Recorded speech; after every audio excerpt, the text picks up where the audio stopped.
राजधानी के exhibition road पर उस समय हड़कंप मच गया जब शहर के जानी मानी व्यवसायी गोपाल खेमका की गोली मारकर हत्या कर दी गई। यह वारदात शुक्रवार देर रात की है, जब गोपाल खेमका बांकीपुर क्लब से लौटकर अपने अपार्टमेंट के पास पहुंची थी।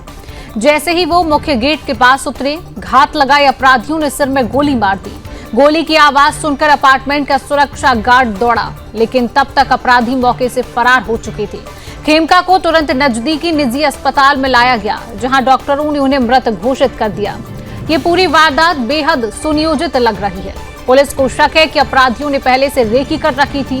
पुलिस अब अपार्टमेंट और आसपास के इलाकों में लगे सीसीटीवी कैमरों की जांच कर रही है। खेमका पटना के नामी कारोबारी थे। उनका परिवार पहले भी ऐसे ही गहरे सदमे से गुजर चुका है। 20 दिसंबर 2018 को उनके बेटे गुंजन खेमका की गोली मारकर हत्या कर दी गई थी। हाजीपुर इंडस्ट्रियल एरिया में हुई इस हत्या में पुलिस ने मस्तू सिंह नाम के एक आरोपी को गिरफ्तार भी किया था, लेकिन बाद में मस्तू सिंह की भी हत्या हो गई और आज तक उस हत्याकांड का पूरा सच सामने नहीं आया है। अब गोपाल खेमका की हत्या ने फिर से पुलिस की कार्यशैली पर सवाल खड़े कर दिए हैं। एक के बाद एक दो बड़ी हत्याएं हो जाना, दोनों में ही परिवार को अब तक पूरा न्याय नहीं मिल पाया है। फिलहाल पटना पुलिस पूरे मामले की तह तक जाने की कोशिश में जुटी हुई है, लेकिन एक बार फिर अपराधियों के हौसले और सुरक्षा व्यवस्था पर सवाल उठ खड़े हुए हैं।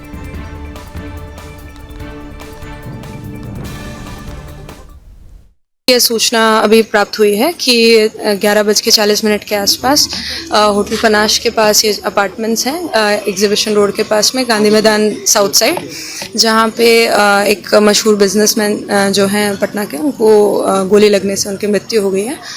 उसी की जांच पड़ताल पुलिस कर रही है। स्पॉट पे है, देखा जा रहा है कि वहाँ पे खोखा और जो है गोली इत्यादि है। स्पॉट को सिक्योर किया गया है और FSL को बुलाया जा रहा है। बाकी की कार्रवाई की जा रही है। कैमरास वगैरह को भी खंगाला जा रहा है। जैसे ही पुलिस को सूचना मिली, पुलिस तुरंत इनके जो है, इन्होंने हॉस्पिटल में सूचना दी थी, वहाँ पे हॉस्पिटल पे पुलिस पहुँच गई थी। वहाँ से जो स्पॉट के बारे में बताया गया, तो स्पॉट पे भी पुलिस तुरंत पहुँच गई है। पेट्रोलिंग टीम आसपास ही है, यहीं पे उनके स्पॉट्स भी हैं। उनको जैसे सूचना लगी तो वो पहुँचे। इन्फॉर्मेशन जैसे ही मिली तो पुलिस ने रिस्पॉन्ड किया है। गोली एक लगने की सूचना है, अपराधी एक अभी तक प्रतीत हो रहा है। बाइक से आने की संभावित है, बाकी की सूचना आपको बाद में दी जाएगी। जांच जारी है। सीसीटीवी फुटेज अभी खंगाले जा रहे हैं, जैसे कि हम बता चुके हैं। तो इसी खबर पर अधिक अपडेट लेंगे। हमारे साथ बिहार के ब्यूरो चीफ अंजनी पांडे जुड़ चुके हैं।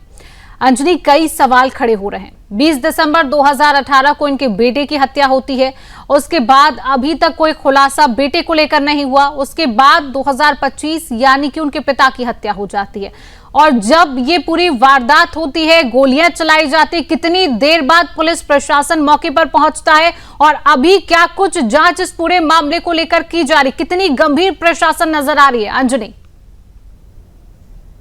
शिवांगी, देखिए, बता दूं कि जिस तरह से इस हत्या की घटना को अंजाम दिया गया है, वो काफी सोची समझी साजिश के तहत लग रहा है, क्योंकि जब वो अपने आवास के पास पहुंचते हैं, उस वक्त पहले से ही वहां पर जो है हत्यारा जो है वो मौजूद रहता है और अकेला है। जो सीसीटीवी फुटेज आया है, उसके बाद सामने आई है कि वो अकेला ही उनका इंतजार कर रहा था। जैसे ही वो गेट से अपने बाहर निकलते हैं, गाड़ी से बाहर निकलते हैं, वैसे ही उनके सटा करके उन पर जो है गोलियों की बौछार कर दी जाती है, जिससे 6 गोलियां लगभग मारी गई हैं, जिससे कि वो तत्काल उनकी मृत्यु हो जाती है। लेकिन परिजनों द्वारा जो है अस्पताल ले जाया था, जहां डॉक्टरों ने मृत्यु घोषित कर दिया। इस पूरे मामले को लेकर पुलिस देखें तो काफी पुलिस सजग हुई है और मुख्यमंत्री नीतीश कुमार ने भी अभी थोड़ी देर पहले जो है वह समीक्षा बैठक की है, जिसमें GNP को आवश्यक निर्देश दिया है और तत्काल ये कहा है कि जल्द से जल्द जो है अपराधी जो है उनकी शिनाख्त करके उसके खिलाफ कड़ी से कड़ी कार्रवाई की। तो मुख्यमंत्री स्तर पर भी इसको संज्ञान में लिया गया। मुख्यमंत्री ने तुरंत समीक्षा बैठक बुलाई और इस विषय को लेकर के जो है वो काफी गंभीरता से जो पुलिस अधिकारी, उन सभी अधिकारियों के साथ बैठक कर इस पूरे मामले की तहकीकात करने का निर्देश जो है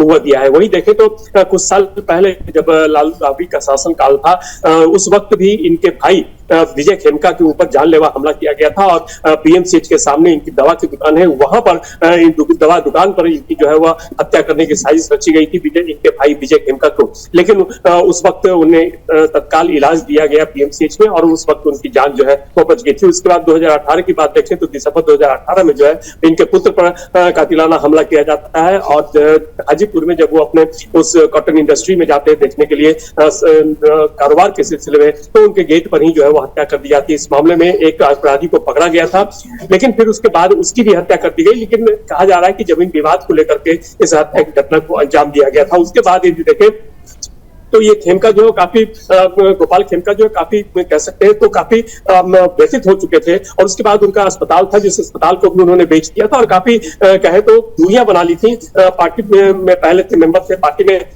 जाते थे, लेकिन अब पार्टी से भी जो है राजनीतिक पार्टी से भी इन्होंने दूरी बना ली थी इस घटना के बाद से।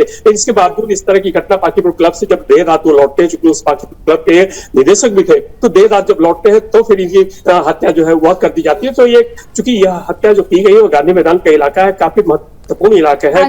क्या आरोपी की शिनाख्त अभी की जा रही है, क्योंकि सीसीटीवी फुटेज लगातार खंगाले जा रहे हैं, अभी आरोपी की क्या शिनाख्त हो पाई है, इसको लेकर जानकारी?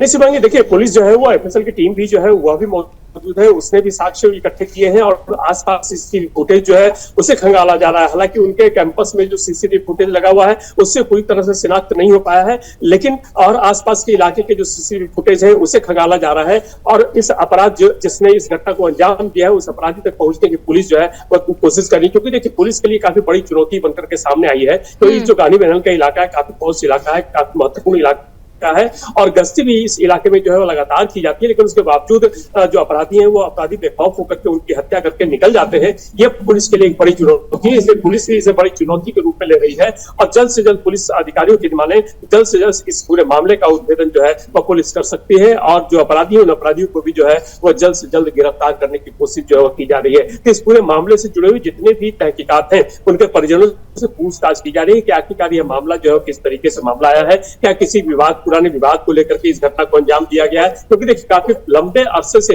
अपराधियों की नजर इन पर है, अपराधी इस पूरे परिवार पर यदि देखें तो अपराधियों की पैनी नजर जो है वो है। चूंकि इसके पहले यदि बात करें तो इनके भाई की हत्या की साजिश रची जाती है, हालांकि वो बाल बाल बच जाते हैं। फिर 2018 में इनके पुत्र की हत्या की जाती है, जबकि उनके पुत्र की हत्या की साजिश परिवारजन जो है परिवारजनों ने क्या कोई प्रतिक्रिया अभी दी है, किसी पर संदेह जताया है?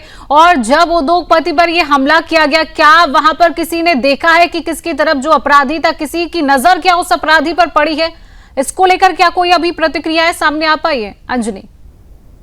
देखिए जो परिजन है उन परिजनों का मानना है कि किसी भी तरह की कोई विवाद की घटना जो सामने नहीं आई है, लेकिन यह आश्चर्यजनक है कि आखिरकार किस तरीके से इस घटना को अंजाम दिया गया और पहले से ही जो अपराधी है वो उनके आने इंतजार कर रहा है। इसका मतलब है कि उनके पूरे रूटीन जो उनकी जो दिनचर्या है उस दिनचर्या के बारे में पूरी तरह से वाकिफ था और काफी करीब का आदमी लगता है, क्योंकि जिस तरीके से वो इंतजार कर रहा है और उस इंतजार के बाद जब वो आते हैं गाड़ी से उतरते हैं, गेट खुलता है और तभी उन पर जो है वो गोलियों से हमला कर दिया जाता है, कर दी जाती है। उस वक्त जो दरबार है, जो गेट खुलता है, वह एकमात्र साक्ष्य है जो वह पहचान सकता है कि आखिरकार जो हत्यारा था वो किस तरह के कपड़े पहने हुए था, या फिर हत्यारा को यदि वह पहचानता है तो अब तक वो सामने बात आ जाती है कि किस तरह के हत्यारे थे, या फिर हत्यारे पहले से जाने पहचाने थे, या फिर उनके जान पहचान के लोग थे जिस तरह घटना को अंजाम दिए हैं। तो चूंकि अकेला वो था और जो गार्ड अंदर आता है, अंदर आने के बाद फिर गेट खोल देता है, गेट खोलने के बाद वो जब अंदर खड़ा होता है तो उस वक्त इस घटना को अंजाम दिया जाता है। जैसे ही गोली की आवाज होती है गार्ड तुरंत जो है वो वापस वहां जाता है,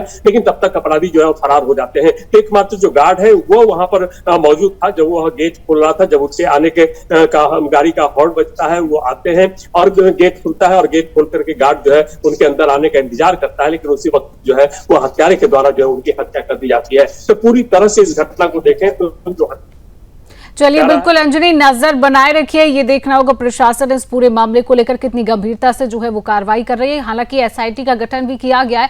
फिलहाल अंजनी, तमाम जानकारी साझा करने के लिए आपका बहुत बहुत धन्यवाद।